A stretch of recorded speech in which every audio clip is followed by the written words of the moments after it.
Welcome back everyone, this will be my full Marvel Thor Love and Thunder post-credit scene video and breakdown of the ending of the movie. There's a whole bunch of Easter eggs. Obviously they set up a bunch of really big things in the future of Marvel Phase 4 like you would expect post-credit scenes to do, so if you're brand new to the channel, be sure to subscribe to get all the videos. We're doing a giveaway for IMAX tickets for the movie. All you have to do to enter is be a subscriber and just post all your theories about the future of the Thor character in the MCU. I'll name a giveaway winner later in the video too. But careful for spoilers, if you have not seen the movie yet, we're obviously talking about the post-credit scenes in the end of the movie. But at the very end of the movie, Thor and Jane Foster are able to convince Gorr to wish for his daughter to come back to life. This is happening at the center of the universe. There's a bunch of cosmic concepts that you saw in all the trailers. Eternity is meant to represent the living embodiment of the universe itself, so like there's a version of eternity for every single universe. That's why its body is depicted as the star field, like you're looking at the universe. And when they travel to the space where eternity actually lives, where it exists, it's meant to be this very abstract place because it's an abstract concept. Because when they're in this place looking at eternity, they're looking at everything in the universe, but they themselves are kind of still in the universe, so they're kind of looking at themselves, like a little tiny point here in the center of eternity. All the cosmic entities that they feature here at the end of the movie are meant to be incredibly powerful beings, some of them more powerful than others. For some of them, there are different versions in every single universe, and for some of them, there's only one for the entire multiverse. Like, there's only one living Tribunal for the entire multiverse, even though he's depicted here as one of the lesser beings from eternity. They want to make eternity seem like it's the most powerful being in this universe. That usually depends on which writer is talking about the characters. You don't see the character eternity in a whole lot of stories. But the entire movie hinges on this big plot point that Gorr thinks that you can go to eternity and the first person who reaches it, like actually gets to this abstract place and can speak to it, can make a wish and it will grant it, and that's it. They kind of treat it like a one-time use only kind of genie, first person gets the wish. As if no being has ever actually made it to eternity before, but all the MCU gods know how to find it. It's like the secret amongst all the gods. But in the comics, eternity is meant to be nigh omnipotent in each of their own universes. They have control over all matter, time, and space, so theoretically, they could grant any kind of wish or anything that you ask of it. But they're not like a one-time use only kind of genie, and they usually don't care about the day-to-day of lesser beings. So like even if you were Gorr and you were able to reach eternity, it would probably just not listen to you, like it probably wouldn't care what you had to say to it.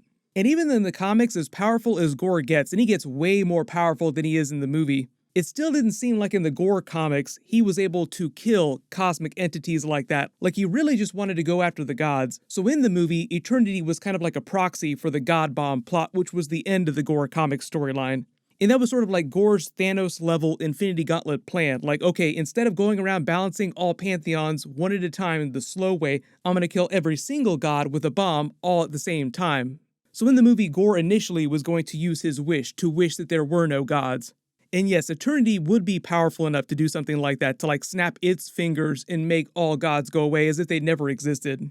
But they convinced Gorr to wish for his daughter to come back to life, and in the movie she's played by Chris Hemsworth's real-life daughter. That's why she speaks with an Australian accent, and Christian Bale's Gorr speaks with a Welsh accent. The reason why she has the powers of a god, seemingly like why she seems so strong, is because when she comes back to life, the way they explain it in the movie at least, is that it's a side effect of her being recreated by eternity itself. That's why she's able to wield Stormbreaker without it melting her brain. Thor agrees to raise and protect her as Gorr lays dying along with Jane Foster, and even though she's a god, Thor treats her like his daughter. Like, she doesn't really need anyone to protect her if she's that powerful. Korg has a line at the end of the movie where he calls them Love and Thunder, like they're known as Love and Thunder, because her name is supposed to be Love. At the very end of the movie, they explain that they just go on adventures around the universe, helping out lesser races of beings, doing the same thing that you saw Thor doing with the Guardians of the Galaxy at the beginning of the movie, just answering distress calls randomly all over the universe, not just in the Nine Realms. And because Jane Foster has died, Thor starts wielding Mjolnir again, the reforged Mjolnir, and she wields Stormbreaker. Korg winds up getting married to another member of his race, and they pay off this big joke about how Cronins reproduce in volcanoes over the period of like a month, implying that he's going to have a new child. There are a lot of children in this movie. In fact, a big part of the plot revolves around a giant group of children, including Heimdall's son, Astrid, who, turns out, Heimdall had a son. I don't think they've referenced that in previous movies, or even him having a wife. His son, Astrid, basically has the same powers as Heimdall. A bunch of the Asgardian children are captured by Gorr, and he uses them to force Thor to use the Bifrost to open the portal to eternity. One of the children is also meant to be a Lycan, which I think is meant to help set up the big Halloween special with Werewolf by Night. Like, we're going to start seeing werewolves and vampires in the MCU because of the new Blade movie and Werewolf by Night. when they rescue all the children and bring them back. Like there's a new monument to Jane Foster's version of Thor, who they just call Mighty Thor. That's the name of the comic book where she debuted, Mighty Thor. Valkyrie forces all the Asgardian children to go through fight training every day. There's a scene with Sif, who now only has one arm because Gorr cut one of them off with the Necro Sword. Training Heimdall's son Astrid, who now has basically gained the powers of Heimdall, basically can do the same thing that Heimdall does. Heimdall's big power is basically being able to see the entire universe, but he has to focus on it. So like he doesn't see everything all simultaneously. You have to tell him you're looking for something and he can see it across the universe. That's how he was able to contact Thor earlier in the movie. He was able to use his power to do that.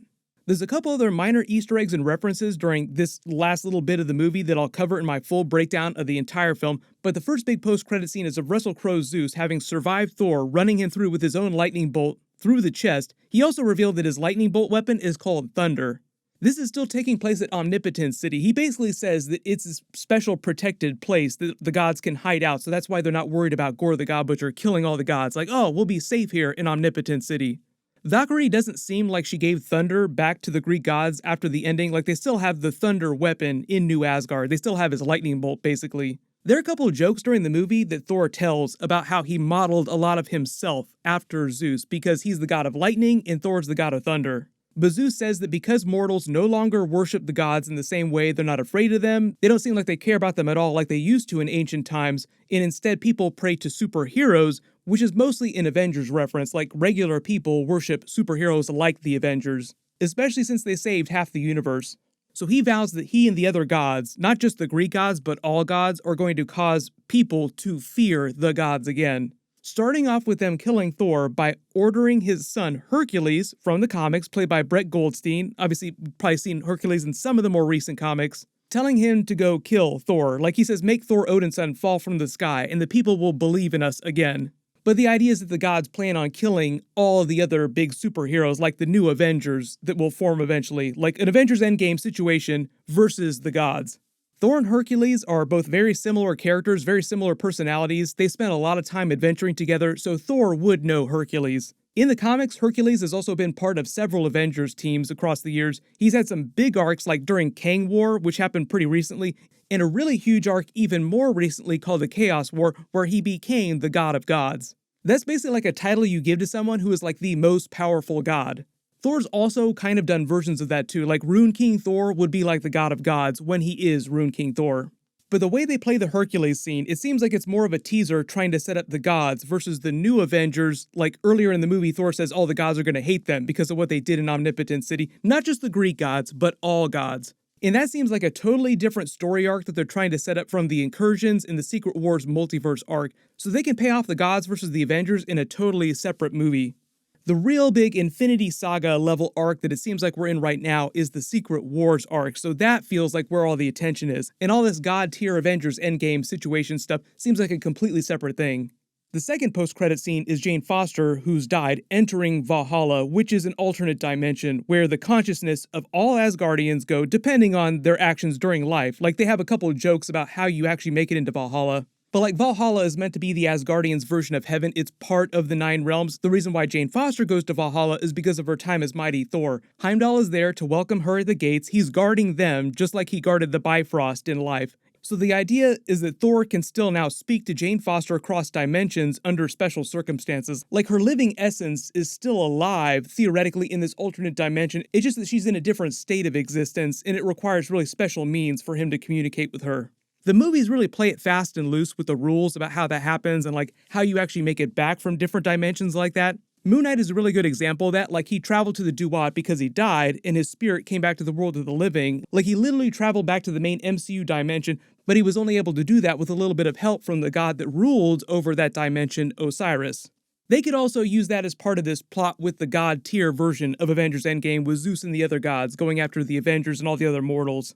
If you have any other big questions about the post-credit scenes, just write them in the comments below. There's like a billion things that we need to talk about. I'll be doing a much bigger breakdown and Easter egg video for the entire movie. That'll post Saturday morning, so make sure you enable alerts for my channel so you don't miss that. Congratulations, John Mark Foster III. You're the giveaway winner from my last big Marvel video. Please email me on the About page of my channel so I can get your contact details. Everyone click here for that full Thor Love and Thunder breakdown and Easter eggs for the entire movie. I'll update the link as soon as I post that. And click here for my brand new Marvel Daredevil video to learn about what's going on with him the next time he shows up in the MCU. Thank you so much for watching, everyone stay safe, and I'll see you guys in the next one.